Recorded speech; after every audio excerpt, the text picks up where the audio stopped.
Once again I am Abdullah and you are watching English with Abdullah. Dear students, again vocabulary के हवाले से आज है part number 4. Part number 4 में हम अगेन 5 वोकेबलरी को पढ़ने जा रहे हैं और साथ साथ में इनके हर वर्ड के साथ 3-3 सिनोनिम भी समझने की कोशिश करते हैं और एट द एंड जो है इसके सेंटेंस में भी इसको इस्तेमाल करते हैं. तो बिना टाइम वेस्ट करते हुए जो हमारा फर्स्ट वर्ड है वो है एब्यूलेंट. एब्यूलेंट. डियर स्टूडेंट्स, एब्यूलेंट का मतलब क्या है? एब्यूलेंट का मतलब है full of energy, full of enthusiasm. अगर किसी इंसान के लिए इसको मैं इस्तेमाल करूं तो मतलब इसका ये होगा कि वो बंदा जो है फुल ऑफ एनर्जी है, फुल ऑफ इंथुजियाज्म है, फुल जज्बा है उनके अंदर, उसके अंदर एक तवानाई है, वो काफ़ी एक्टिव है. तो इस सेंस में हम इसको इस्तेमाल करते हैं. अब इसके जो सिनोनिम है, एक है एक्सुबरेंट, एक्सुबरेंट, और ये जो है बॉयंट, बॉयंट और जॉयफुल. तो ये 3 इनके सिनोनिम है. एब्यूलेंट की जगह आप इनको भी इस्तेमाल कर सकते हो. अब इसको सेंटेंस में किस तरह इस्तेमाल करेंगे?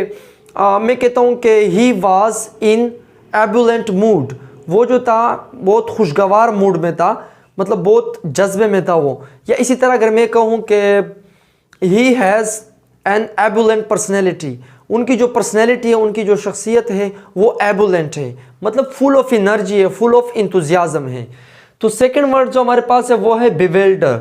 बिवेल्डर. बिवेल्डर किसे कहते हैं डियर स्टूडेंट्स? बिवेल्डर का मतलब है जो चीज़ कंफ्यूजिंग हो, जो चीज़ क्लियर ना हो, जो इंसान को कंफ्यूज बना रहा हो. मतलब को कोई चीज़ क्लियर नहीं है, आपको कंफ्यूज कर रहा है, आपको अनक्लियर है, क्लियर नहीं है, तो वहाँ पे हम बिवेल्डर इस्तेमाल करेंगे. अब इसके सिनोनिम क्या है? अब इसको देखे, ऑब्फस्केट भी है, एक ऑब्सक्योर है और मडल है. ये तीनों इनके जो है बिविल्डर के क्या है? सिनोनिम है. अब बिविल्डर को सेंटेंस में इस तरह इस्तेमाल करते हैं. अगर मैं कहूँ कि यू हैव बिविल्डर्ड मी, मतलब आपने मुझे कंफ्यूज किया, आपने मुझे परेशान किया. या इसी तरह अगर मैं कहूँ कि योर राइटिंग इज़ बिविल्डरिंग, आपकी जो राइटिंग है वो बिविल्डरिंग है, मतलब क्लियर नहीं है, अनक्लियर है, तो मतलब कंफ्यूजिंग बना रहा होता है इंसान को, तो बिविल्डर वहाँ पे इस्तेमाल करते हैं. थर्ड जो हमारे पास है वो है एमिलियोरेट. अब एमिलियोरेट का मतलब क्या है? एमिलियोरेट का मतलब है टू इम्प्रूव समथिंग, किसी चीज़ को इम्प्रूव करना, किसी ऐसी चीज़ को इम्प्रूव करना जो वो चीज़ अच्छी नहीं है, वो काफ़ी बैड है, वो चीज़ काफ़ी अनप्लेजेंट है, अनसेटिस्फैक्ट्री है, तो ऐसी चीज़ को इम्प्रूव करना. अब लेट्स सपोज कोई इंसान है, उसकी राइटिंग अच्छी नहीं है, अगर वो अपनी राइटिंग को इम्प्रूव कर रहा है तो वहाँ पे भी हम एमिलियोरेट को इस्तेमाल कर सकते हैं.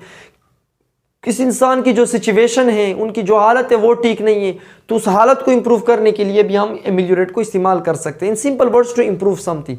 अब इसके सिनोनिम क्या है? Augment, enhance, elevate.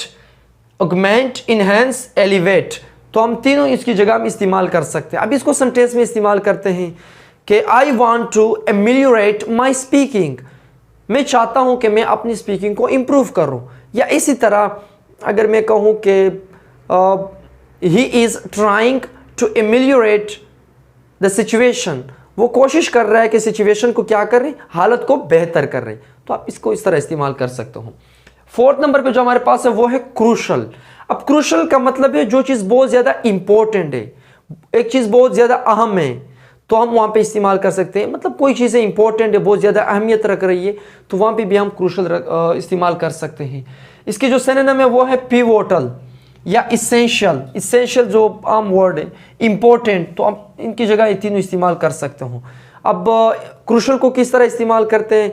मैं कहता हूँ कि the next few weeks are going to be crucial. ये जो नेक्स्ट कुछ हमारे जो कुछ वीक है, जो कुछ हफ्ते हैं, वो बहुत ज़्यादा इंपॉर्टेंट है. या इसी तरह मैं कहता हूँ कि these days are crucial for election campaign.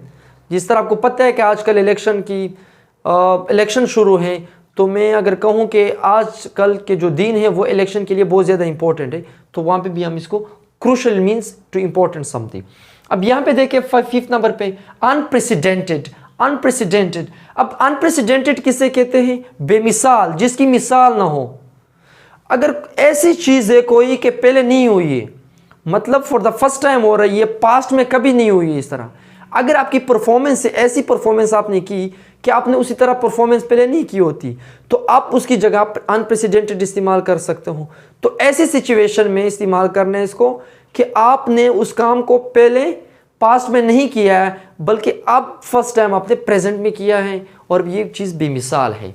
अब इनके सिनोनिम क्या है? अनपैरेलल्ड, अनपैरेलल्ड, अनराइवल्ड या अनमैच्ड, जो मैच ना हो रहा हो, किसी चीज़ के साथ मैच ना हो रहा हो, बहुत अलग किस्म का हो। अब इसको मैं इस तरह भी इस्तेमाल कर सकता हूँ, हिज परफॉर्मेंस वाज अनप्रेसिडेंटेड, उनकी जो परफॉर्मेंस थी वो बहुत अलग थी, दूसरों से अलग थी, मतलब बहुत अच्छी थी, बेमिसाल थी। इसी तरह मैं कहता हूँ कि ही अचीव्ड अनप्रेसिडेंटेड मार्क्स, उन्होंने अनप्रेसिडेंटेड मार्क्स इंप्रूव किए, जो कि उसने पहले कभी भी लाइफ में इस तरह मार्क्स जो है अचीव नहीं किए थे। फर्स्ट टाइम जो है उसने इस तरह के मार्क्स अचीव किए। तो आप इसको इस तरह इस्तेमाल कर सकते हो। तो डियर स्टूडेंट्स, ये कुछ वर्ड्स थे, आप इसको इस्तेमाल करें, इस्तेमाल करने की कोशिश करें, सेंटेंस के अंदर इस्तेमाल करें और अपने स्पोकन के अंदर, रिटन दोनों में इस्तेमाल करें। तो बस आज के लिए इतना ही, मिलते हैं अगले लेक्चर में। टिल देन टेक केयर, अल्लाह हाफिज़, थैंक यू सो मच।